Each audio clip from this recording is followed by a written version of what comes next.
120 000 $ pour une formation de juste 4 appels. Récemment, il y a un ami qui m'a demandé pourquoi est-ce que je perdais autant mon temps dans le montage vidéo, dans les appareils que j'ai achetés pour les vidéos. Et il m'a rappelé justement l'histoire de ce monsieur qui aussi avait une mauvaise vision du montage vidéo sur les contenus sur les réseaux. Comme vous savez très bien, j'accompagne des personnes dans la perte de poids, dans les habitudes de bien-être et je travaille avec une équipe. Il y a une de mes assistantes qui voulait aussi se lancer sur les réseaux. Je lui ai recommandé d'ailleurs de se lancer sur les réseaux parce que c'est très important pour l'entrepreneur d'être sur les réseaux aujourd'hui. Et elle a commencé 1 mois de contenu et jusqu'à ce qu'elle reçoive une claque. La première insulte dans les commentaires. Ça l'a tellement choqué qu'elle a dit ça ne sert à rien, il faut qu'elle arrête. Elle me dit déjà que depuis qu'elle publie là, elle a que les 1 j'aime. Je lui ai dit bon, je vais te raconter 2 histoires. Et aujourd'hui aussi, je partage ça avec vous parce que je suis sûr qu'il y a des gens qui ne comprennent pas encore la puissance des réseaux, surtout pour les personnes qui vendent, que ce soit les services ou les produits. Aujourd'hui, si tu vas présenter sur les réseaux, tu vas disparaître d'un peu. Je vais vous raconter l'histoire de 2 personnes qui m'ont fait me lancer encore plus dans les réseaux. Le premier, c'est un Américain, c'est un des meilleurs en matière de marketing dans le monde entier actuellement. Si vous tapez là sur les réseaux, vous tapez le nom Alex Hormozi, vous allez voir de qui il s'agit. Et c'est lui justement dont sa femme lui a payé une formation de 120 000 $. Alors, Alex Hormozi, en 2020, c'est un monsieur qui faisait un chiffre d'affaires avec sa femme d'à peu près 13 millions qu'ils avaient fait comme chiffre d'affaires avec son équipe en 2019. Et c'est comme ça qu'au mois de janvier 2020, il est là sur les réseaux, sa femme arrive derrière et puis elle lui montre la photo d'une des plus jeunes milliardaires autodidactes qu'il connaissait très bien. C'était qui? C'était Kylie Jenner. Pour ceux qui ne savent pas qui c'est, allez regarder, faites des recherches. Kylie Jenner, en 2020, janvier 2020, a été classée dans le classement Forbes comme étant la plus jeune milliardaire autodidacte avec 20 ans. Alex Hormozi était choqué parce que lui, il était déjà à 30 ans. Et il voyait, mais la petite là, elle est arrivée hier. Comment est-ce qu'elle a déjà plus d'argent que moi? Moi, je suis donné les 10 ans. Il était choqué.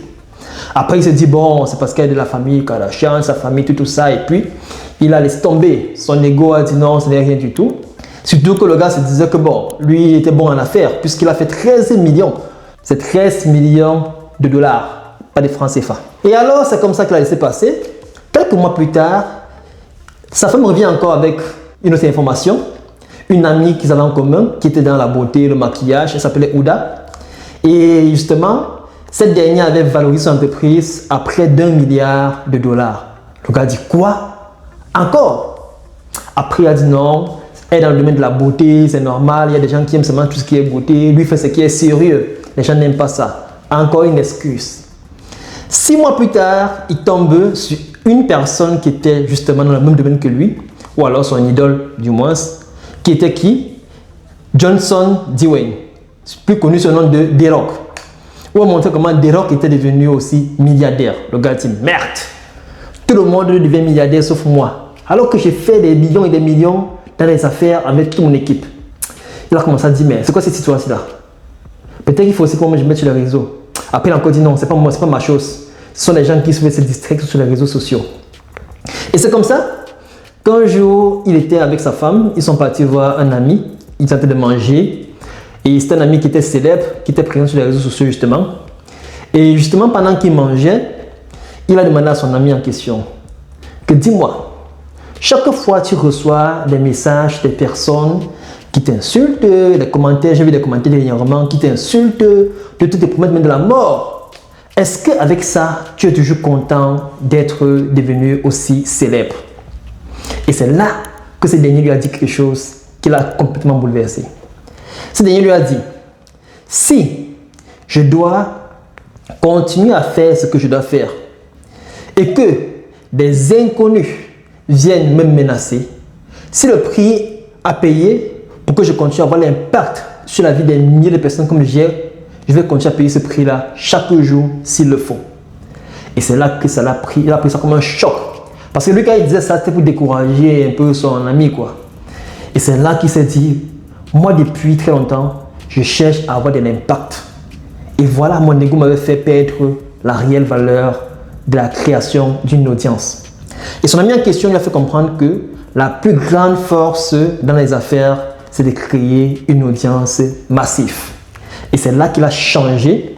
Avec sa femme, dès qu'ils sont sortis de la maison de son ami en question, c'est là que sa femme a payé 120 000 dollars américains pour lui prendre une formation avec un monsieur, un mentorat, avec un monsieur justement qui l'a formé. C'était 4 appels pour 120 000 dollars.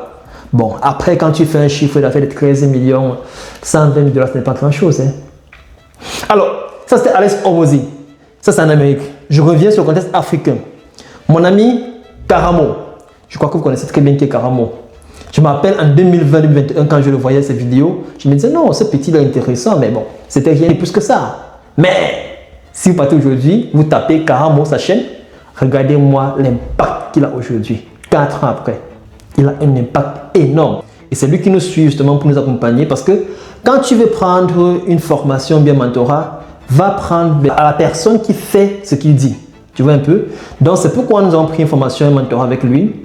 Et dernièrement, lorsqu'on était en rencontre annuelle, j'ai rencontré beaucoup de personnes. Hein. Moi qui procrastinais un peu, qui dormais un peu sur les vidéos. Mais ce que moi j'ai vu comme résultat là-bas, ça m'a boosté. Ça m'a tellement boosté. Et c'est là qu'il nous a fait comprendre que son dernier contrat qu'il a signé, c'était un contrat de plus de 5 000 euros pour faire apparaître l'annonce publicitaire de l'entreprise en question dans 4 vidéos. C'est-à-dire que dans ces vidéos de 10-15 minutes, il fait apparaître l'annonce voilà, sponsorisée. 4 vidéos, juste 5 000 euros. Et que même dans le contrat, ça stipulait que si les vidéos qu'il faisait avaient plus de 50 000 vues, il avait 3 000 euros en plus. 8 000 euros. Waouh! C'est là que j'ai dit quoi? Il nous a encore rappelé une fois de plus combien aujourd'hui c'est important de pouvoir avoir une audience massive. Parce que ce n'est pas uniquement pour monétiser. Parce que beaucoup de gens pensent que c'est uniquement pour monétiser YouTube et d'autres réseaux. Non. Ce sont des contrats derrière que tu vas avoir avec les partenariats, les sponsors et même ton activité. Si tu fais du coaching, la vente des produits, tout ce qui va avec. C'est tout ça derrière. Quand tu as une audience massive, c'est tout ça derrière qui fait le vrai chiffre d'affaires. Et justement, un bon entrepreneur doit investir pour pouvoir construire une audience massive.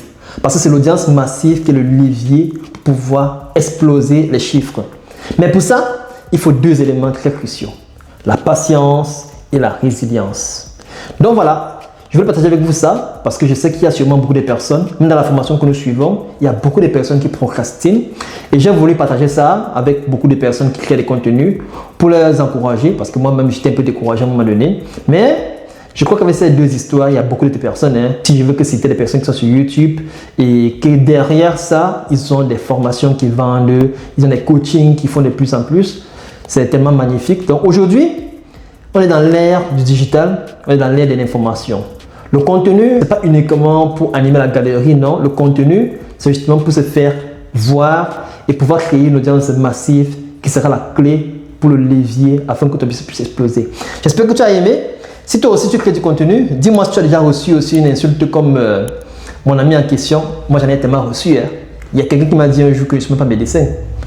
Ça fait partie du prix à payer. Donc dis-moi aussi qu'est-ce que tu as déjà reçu comme insulte ou bien comme je ne sais pas trop, qui t'a un peu dérangé. Dis-moi en commentaire, on va échanger et on se retrouve à une autre capsule vidéo. En ce temps, prends bien soin de toi.